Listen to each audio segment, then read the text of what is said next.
जय जोहार, नमस्कार संगवारी हो। स्वागत है आप सभी का दैनिक छत्तीसगढ़ चैनल पर, जहां पर हम आपके लिए लेकर आते हैं रोजाना छत्तीसगढ़ प्रदेश के प्रादेशिक समाचार।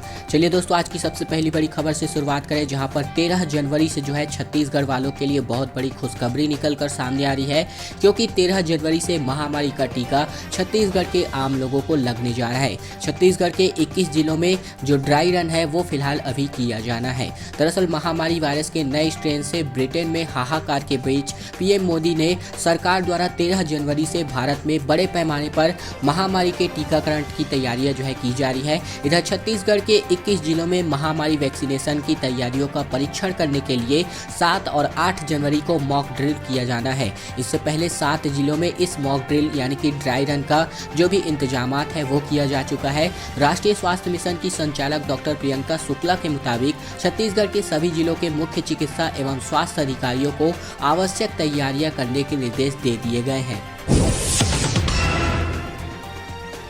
छत्तीसगढ़ वासियों के लिए एक और अच्छी खबर निकल कर सामने आ रही है, जहां पर अब आपको जन्म एवं मृत्यु प्रमाण पत्र बनवाने के लिए किसी भी कार्यालय के चक्कर काटने की जरूरत नहीं पड़ने वाली है। किसी भी अधिकारी को रिश्वत देने की जरूरत नहीं पड़ने वाली है, क्योंकि अब जो है जन्म एवं मृत्यु प्रमाण पत्र 100% ऑनलाइन माध्यम से होने वाला है। पंजीयन और प्रमाण पत्र भी यहाँ पर निःशुल्क वितरण होने वाला है। दरअसल कलेक्टर एवं अतिरिक्त मुख्य रजिस्ट्रार जन्म मृत्यु डॉक्टर एस भारतीदासन ने रायपुर जिले के शहरी एवं ग्रामीण क्षेत्रों में सभी रजिस्ट्रारों की बैठक लेकर के केंद्रीय सॉफ्टवेयर का उपयोग करते हुए जन्म एवं मृत्यु का 100% ऑनलाइन पंजीयन कराने एवं उसके प्रमाण पत्र का वितरण का कार्य निःशुल्क करने के निर्देश दे दिए हैं। कलेक्टर ने इसके लिए रजिस्ट्रारों को उनके क्षेत्र में होने वाले सभी जन्म एवं मृत्यु की घटनाओं का पंजीयन करने, इसके अलावा प्रमाण पत्र वितरण करने और इसका मासिक प्रतिवेदन हर माह की 5 तारीख को प्रेषित करने के सख्त निर्देश दे दिए हैं। उन्होंने कहा है कि पंजीयन नहीं किए जाने अथवा रिपोर्टिंग नहीं किए जाने की स्थिति में संबंधित रजिस्ट्रारों के विरुद्ध अनुशासनात्मक कार्यवाही करने के निर्देश दिए गए हैं। इसके अलावा अर्थदंड लगाने और उनके वेतन की राशि से वसूलने के निर्देश यहां पर दे दिए गए हैं। बर्ड फ्लू की दस्तक अब छत्तीसगढ़ में भी पहुंच चुकी है, क्योंकि छत्तीसगढ़ में सतर्क रहने के निर्देश दे दिए गए हैं सरकार के द्वारा। पशु चिकित्सा विभाग ने कहा है कि मरे हुए पक्षी दिखे तो तुरंत ही उसको नजदीकी पशु अस्पताल को बताएं। दरअसल मध्य प्रदेश, राजस्थान में बर्ड फ्लू की पुष्टि के बाद यहां पर सक्रियता बढ़ चुकी है। सीमाओं, जंगलों और पोल्ट्री उद्यानों पर नजर रखने के लिए अलग से स्पेशल टीम बना दी गई है।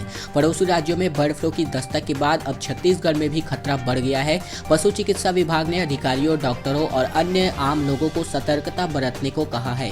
सीमाओं, इसके अलावा जंगलों और पोल्ट्री उद्योगों पर नजर रखने के लिए अलग से टीम बना दी गई है। आम लोगों से कहा जा रहा है कि कहीं पर भी बड़ी संख्या में अगर पक्षी मरे हुए दिखे तो नजदीकी पशु चिकित्सालय को उसकी सूचना अवश्य प्रदान करें। मुख्यमंत्री को यहाँ पर कोरबा का सतरंगा जो है पूरी तरीके से भाग गया है। विकास के लिए कार्य और योजना बनाने का जोर यहाँ पर दिया गया है। दरअसल पर्यटन स्थल सतरंगा की खूबसूरती और हसदेव नदी का अथाह जल छत्तीसगढ़ के मुख्यमंत्री को भाग गया है। एक रात सतरंगा के रिसोर्ट में ठहरने के बाद यहाँ की प्राकृतिक छटा और शांत वातावरण ने मुख्यमंत्री बघेल का मन मोह लिया है। दरअसल मीडिया से चर्चा करते हुए मुख्यमंत्री बघेल ने देश विदेश के पर्यटकों को सतरंगा आकर के वहाँ की खूबसूरती का आनंद लेने की बात कही है। कहा है कि छत्तीसगढ़ प्राकृतिक खूबसूरती से भरा राज्य है, जो कि अपने आप में सच्ची बात है। वही बस्तर हो या सरगुजा, बिलासपुर हो या बारनवापारा, अब तो और कोरबा के सतरंगा, यहाँ पर भी हर जगह प्राकृतिक सौंदर्य है, रमणीय स्थल है। यहाँ लोग ज्यादा से ज्यादा आए और तनाव भरे व्यस्त जीवन में कुछ आनंद के पल यहाँ बिताए। मुख्यमंत्री की दरखास्त आम जनता से भी निकलकर सामने आई है। खैर, हमारी टीम जब भी यहाँ जाती है तो आप लोगों का इसका सुंदर मनोरम दृश्य आपको इसी चैनल पर दिखाते रहेंगे। दोस्तों, अगली बड़ी खबर की ओर बढ़े इससे पहले अगर आपने छत्तीसगढ़ की प्रदेश की रोजाना खबरें पानी है इसी चैनल पर, तो आपको इस चैनल को सब्सक्राइब कर लेना है। साथ ही साथ घंटी को दबा करके ऑल नोटिफिकेशन को भी जरूर से सेलेक्ट कर लेना है। धान पर राजनीति लगातार जारी है। इस बीच भाजपा सांसदों को घेरने की तैयारी में कांग्रेस नजर आ रही है। जिलाध्यक्ष ने बीजेपी से पूछा कि यहां पर किसान न्याय योजना का समर्थन करते हैं या विरोध, ये यहां पर बीजेपी वाले जरूर बताएं। दरअसल धान खरीदी विवाद में प्रेस से बात कर रहे कांग्रेस नेता ने ये बातें जो है बीजेपी वालों से पूछ डाली है। इसके अलावा भाजपा पर किसानों को गुमराह करने का आरोप भी लगा दिया है। दरअसल छत्तीसगढ़ में धान खरीदी लगातार जारी है, उसी बीच उसी के साथ धान पर राजनीतियां भी लगातार जारी हैं। रायपुर शहर जिला कांग्रेस के अध्यक्ष गिरीश दुबे और रायपुर नगर निगम के सभापति प्रमोद दुबे ने भाजपा को घेरा। जिलाध्यक्ष ने भाजपा नेताओं से पूछ डाला कि वे राजीव गांधी किसान न्याय योजना का समर्थन करते हैं या विरोध, वे खुलकर बताएं। यहाँ पर किसान परेशान है, लेकिन यहाँ पर बीजेपी और कांग्रेस के बीच राजनीति थमने का नाम नहीं ले रहा है। भाजपा का भी ऐलान यहाँ पर इसी प्रकार से निकलकर सामने आ रहा है कि 13 जनवरी को विधानसभा स्तर और 22 जनवरी को पूरे प्रदेश स्तर पर, जिला मुख्यालय स्तर पर ये जो विरोध प्रदर्शन है करने वाले हैं। दरअसल किसानों को लेकर के पूरी तरीके से राजनीति गर्मा गई है छत्तीसगढ़ की। दरअसल छत्तीसगढ़ भाजपा के प्रदेश अध्यक्ष विष्णुदेव साय और नेता प्रतिपक्ष धर्मलाल कौशिक ने इसकी जानकारी दी है। रायपुर समेत पूरे प्रदेश में गुरुवार को बैठकें आयोजित होनी है और यहां पर सरकार को घेरने की रणनीतियां भाजपा बनाने वाली है। रायपुर के भाजपा कार्यालय में बुधवार को प्रेस कॉन्फ्रेंस हुई। इस दौरान विपक्ष के नेताओं ने कहा कि सरकार के रवैये की वजह से प्रदेश का किसान काफी हद तक परेशान है। किसान दुख में है, उसके दर्द के साथ हम हैं और भारतीय जनता पार्टी इसको लेकर के बड़ा विरोध प्रदर्शन पूरे छत्तीसगढ़ प्रदेश स्तर पर करने जा रही है। पार्टी के प्रदेश अध्यक्ष विष्णुदेव साय और नेता प्रतिपक्ष धर्मलाल कौशिक ने मीडिया से मुख्तिब हुए ये बातें कही हुई हैं। सबसे पहले राजधानी में वैक्सीनेशन का कार्यक्रम जो है आयोजित किया जाना है। छोटे बड़े सभी अस्पतालों के लगभग 27,390 डॉक्टरों व पैरामेडिकल स्टाफ को पहले चरण में इस महामारी का टीका लगने वाला है। दरअसल राजधानी समेत जिले में पहले चरण में महामारी का टीका सरकारी और निजी अस्पतालों को मिलाकर के करीब 28,000 डॉक्टरों और पैरामेडिकल स्टाफ हेल्थ वर्कर्स को लगने वाला है। 2 माह की मशक्कत के बाद जिले के लगभग 63 सरकारी और लगभग 536 छोटे बड़े निजी अस्पतालों के पूरे स्टाफ का ब्यौरा दर्ज कर लिया गया है। मंगलवार की शाम तक यह संख्या करीब 28,000 पहुंच गई और माना जा रहा है कि आखिरी आंकड़े में 500 लोग और भी यहां पर जुड़ सकते हैं और सबसे पहले चरण में इन्हीं लोगों का जो टीका है वो यहां पर लगने वाला है। यात्रियों की सुविधा में भारतीय रेलवे और भी विस्तार करने जा रही है। छत्तीसगढ़ से अयोध्या, प्रयागराज, वाराणसी और कानपुर जाने के लिए 3 स्पेशल ट्रेनें और भी चलने वाली है। 10 जनवरी से इन ट्रेनों का संचालन किया जाना है। महामारी संक्रमण के बीच 9 माह बाद रेलवे ने यात्रियों के लिए अपनी सुविधा बढ़ा दी है। दुर्ग कानपुर, दुर्ग नौतनवा तक 2 साप्ताहिक ट्रेनें चलने वाली है, सप्ताह में 2 दिन। इसके अलावा रेलवे ने यात्रियों की सुविधा में विस्तार करना इसी प्रकार से शुरू कर दिया है।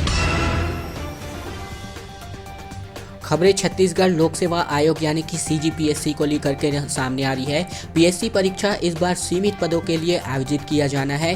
5 साल में सबसे कम पोस्ट इस बार छात्रों को यानी कि अभ्यर्थियों को देखने को मिलने वाली है। केवल 143 पदों के लिए ऑनलाइन फॉर्म भरने की अंतिम तिथि 12 जनवरी रखी गई है। छत्तीसगढ़ लोक सेवा आयोग ने राज्य सेवा परीक्षा 2020 के लिए इस बार केवल 143 पद ही निकाले हैं। पिछले 5 साल में ये आंकड़े सबसे कम हैं। इस बार जारी पदों में डिप्टी कलेक्टर के 30, DSP के केवल 6 और नायब तहसीलदार के 20 पदों ने उम्मीदवारों को निराश कर दिया है। ऑनलाइन आवेदन की अंतिम तिथि 12 जनवरी तक रखी गई है। भाजपा के आरोपों के बाद यहां पर मुख्यमंत्री जो है भड़क चुके हैं बघेल। दरअसल मुख्यमंत्री का कहना है कि रमन सिंह को किसी मुंह से किसानों की बात करने का अधिकार नहीं है, उन्होंने केवल किसानों को छला है। दरअसल धान खरीदी में अव्यवस्था संबंधी भाजपा के आरोपों पर मुख्यमंत्री भड़के थे। इन्होंने कहा है कि रमन सिंह का दोहरा चेहरा जो है जनता के सामने है, बर्दाश्त होने वाली चीज ये बिल्कुल नहीं है। धान खरीदी में अव्यवस्थाओं का आरोप लगा करके भाजपा सरकार के खिलाफ लगातार आंदोलन करने की तैयारियों में है। इस बीच भाजपा के आरोपों से मुख्यमंत्री बघेल भड़क उठे हैं। सरगुजा और बिलासपुर संभाग के दौरे से रायपुर लौटे मुख्यमंत्री बघेल ने पूर्व मुख्यमंत्री डॉक्टर रमन सिंह पर बड़ा हमला इसी प्रकार से कर दिया है। खबर एक ऐसी खबर ग्रामीणों की मजबूरी से निकलकर सामने आई है अंबिकापुर से। बैजनपाट में 73 साल से इन लोगों को जो मूलभूत सुविधाएं हैं अब तक नहीं मिल पाई है, इसलिए 100 परिवारों ने गांव छोड़ करके पहाड़ों से उतर करके ये जो ग्रामीण है 100 परिवारों का ये फिलहाल जंगल में अपना बसेरा गुजार रहे हैं। कलेक्टर ने सितंबर में गाँव में पहुँच करके 1 माह में विकास कार्य करने का आश्वासन दिया था इन ग्रामीणों को, लेकिन अब तक 3 माह बीत चुके हैं, कोई भी पहल यहाँ पर नहीं हो पाई है। इसलिए ग्रामीणों ने यहाँ पर अपना गाँव छोड़ दिया है। दरअसल सूरजपुर जिले के ओड़गी ब्लॉक के बैजनपाट के 100 परिवारों ने विकास कार्य नहीं होने के कारण गाँव ही छोड़ दिया है। वे पहाड़ी से उतर करके अब जंगल में अपना गाँव बसा रहे हैं। 30 किलोमीटर एरिया में यह जो पूरा है गाँव बसा हुआ है और राशन के लिए ग्रामीणों को 20 किलोमीटर पैदल जाना पड़ता है। अभी के अगर हम 21वीं सदी की बात करें और ऐसी जो दुविधाएं हैं वो हमारे बीच निकल कर सामने आती है, तो ये अपने आप में बेहद दुखद बात है। मुख्यमंत्री भूपेश बघेल की चुनावी नियुक्ति सोनिया गांधी ने कर दी है। दरअसल सोनिया गांधी ने भूपेश बघेल को असम का वरिष्ठ पर्यवेक्षक नियुक्त कर दिया है। छत्तीसगढ़िया मूल के साहू सतनामी समाज को साधने की रणनीति यहां पर करी जा रही है। इस साल अप्रैल मई में यह जो चुनाव है संभावित है विधानसभा का। इससे पहले छत्तीसगढ़ के ही विधायक को प्रभारी सचिव बनाया गया था। कांग्रेस की राष्ट्रीय अध्यक्ष सोनिया गांधी ने छत्तीसगढ़ के मुख्यमंत्री भूपेश बघेल को असम चुनाव में पार्टी का वरिष्ठ पर्यवेक्षक बनाया है। उनको वहां चुनाव प्रबंधन और समन्वय की जिम्मेदारी दी गई है। असम में अप्रैल मई में विधानसभा चुनाव प्रस्तावित है। इस नियुक्ति के जरिए कांग्रेस की रणनीति यहां के छत्तीसगढ़ मूल के साहू और सतनामी समाज के लोगों को साधने की करी जा रही है। वैक्सीन को लेकर के आपके जो भी सवाल है, जो आप हमें कमेंट करते हैं, उनके जवाब हम आपको लगातार हर एक वीडियो में देते हैं। इसी से जुड़ा हुआ एक और जो सवाल है वो यहाँ पर निकल कर सामने आ रहा है कि बाजार में यह जो वैक्सीन है वो कब तक उपलब्ध हो पाएगा। तो इसको लेकर के हमारा जवाब है कि बाजार में ये जो वैक्सीन है फिलहाल नहीं आने वाली है और ख़रीदना भी इसको नहीं पड़ने वाला है, क्योंकि ये जो टीका है सरकारी होने वाला है और सरकारी टीका ही असली टीका होने वाला है। आप किसी पर भी विश्वास न करें, आपका जो भरोसा है वो सिर्फ सरकारी टीके पर रहना होगा। ये आपके लिए एक जरूरी बात है। दरअसल हेल्थ विभाग ने नकली वैक्सीन को रोकने के लिए कई तरह की तैयारियां भी शुरू कर दी है। पूरे प्रदेश में ड्रग विभाग को इस मामले में अलर्ट मोड पर जारी कर दिया गया है, ताकि ऐसी कोई भी अगर नकली वैक्सीन बाजार में आती है तो उसको जो है जल्द ही पकड़ करके उस पर अनुशासनात्मक कार्रवाई जो है की जाए। छत्तीसगढ़ में अगर हम महामारी के ताजा अपडेट की बात करें तो बीते 24 घंटे में प्रदेश में 1021 नए संक्रमितों की पुष्टि हुई है। मृत्यु दर में 0.92% की बढ़ोतरी भी यहां पर बीते 24 घंटे में बताई जा रही है। दरअसल प्रदेश में अगर हम बीते 24 घंटे की बात करें तो रायपुर में 231 समेत पूरे प्रदेश में बीते 24 घंटे में 1021 नए केसेस मिले हैं।